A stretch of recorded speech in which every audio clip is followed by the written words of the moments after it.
if you take people and you expose them voluntarily to things that they are avoiding and are afraid of, that they know they need to overcome in order to meet their goals, their self-defined goals. If you can teach people to stand up in the face of the things they're afraid of, they get stronger. And you don't know what the upper limits to that are, because you might ask yourself, if for 10 years, if you didn't avoid doing what you knew you needed to do, by your own definitions, right, within the value structure that you've created, to the degree that you've done that, what would you be like? Well, there are remarkable people who come into the world from time to time, and there are people who do find out over decades-long periods what they could be like if they were who they were, if they spoke their being forward. And they get stronger and stronger and stronger, and we don't know the limits to that. We do not know the limits to that. And so you could say, well, in part, perhaps the reason that you're suffering unbearably can be left at your feet, because you're not everything you could be, and you know it.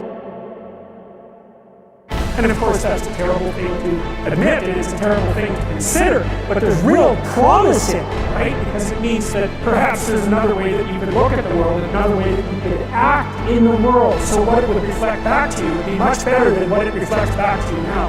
And then the second part of that is, well, imagine that many people did that, because we've done a lot as human beings. We've done a lot of remarkable things, because my experience is with people that we're probably running at about 51% of our capacity. And you can think about this yourself. I often ask undergraduates how many hours a day you waste, or how many hours a week you waste. And the classic answer is something like 4 to 6 hours a day. Inefficient studying, watching things on YouTube that not only do you not want to watch, that you don't even care about, that make you feel horrible about watching after you're done. That's probably 4 hours right there. You think, well, that's 25 hours a week, it's 100 hours a month, that's 2.5 full work weeks, it's half a year of work weeks per year. And if your time is worth $20 an hour, which is a radical underestimate, it's probably more like 50 if you think about it in terms of deferred wages. If you're wasting 20 hours a week, you're wasting $50,000 a year. And you are doing that right now. Because you're young, wasting $50,000 a year is a way bigger catastrophe than it would be for me to waste it, because I'm not going to last nearly as long. And so if your life isn't everything it could be, you could ask yourself, well, what would happen if you just stopped wasting the opportunities that are in front of you? You'd be, who knows how much more efficient? 10 times more efficient. 20 times more efficient. That's the Pareto distribution. You have no idea how efficient people get. It's off the chart. Well, and if we all got our act together collectively and stop making things worse, because that's another thing people do all the time.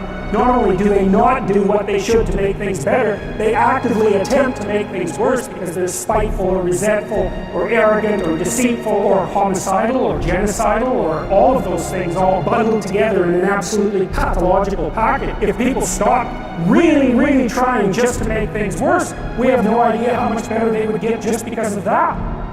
So there's this weird dynamic that's part of the existential system of ideas between human vulnerability, social judgment, both of which are major causes of suffering, and the failure of individuals to adopt the responsibility that they know they should adopt. And that's the thing that's interesting too, is that there's this idea that people have a conscience. And you know what the conscience is.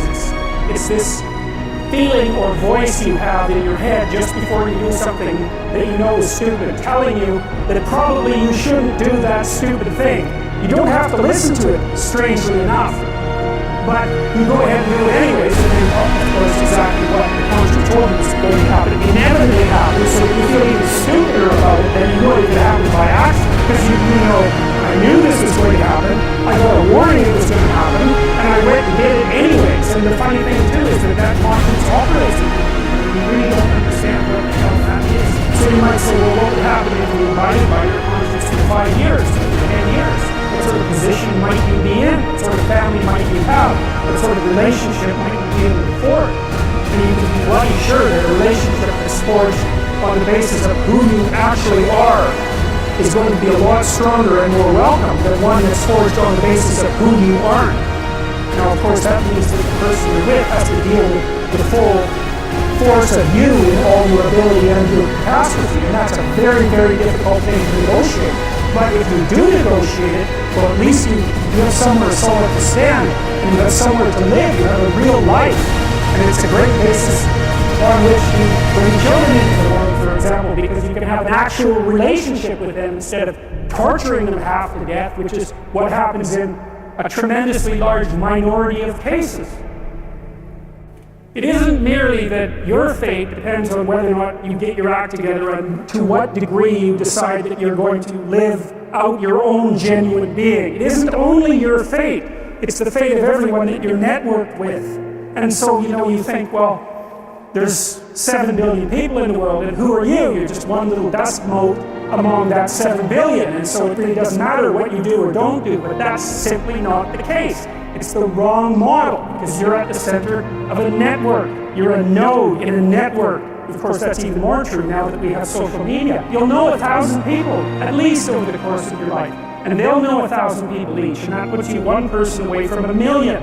And 2 persons away from 1 billion. And so that's how you're connected. And the things you do, they're like dropping a stone in a pond. The ripples move outward, and they affect things in ways that you can't fully comprehend. It means that the things that you do and that you don't do are far more important than you think. And so if you act that way, of course, the terror of realizing that is that it actually starts to matter what you do. And you might say, well, that's better than living a meaningless existence. It's better for it to matter.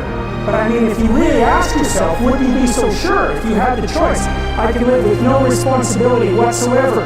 The price I pay is that nothing matters. Or I can reverse it and everything matters. But I have to take the responsibility that's associated with that. It's not so obvious to me that people would take the meaningful path. When you say, well, nihilists suffer dreadfully because there's no meaning in their life and they still suffer. Yeah, but the advantage is they have no responsibility.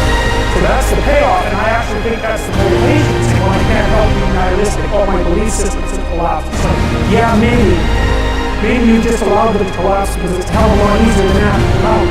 And then the price you pay is some meaningless suffering, but you know who's lying about that. People feel sorry for you, and you have the option to take the pathway of the martyr, so that's a pretty good deal, all things considered. Especially when the alternative is to bear your burden properly and to live forthrightly in the world. If you live a pathological life, you pathologize your society. And if enough people do that, then it's hell. Really. And you'll see exactly what hell is like. And then you can decide if that's a place you'd like to visit, or even more importantly, if it's a place you'd like to visit and take all your family and friends. Because that's what happened in the 20th century.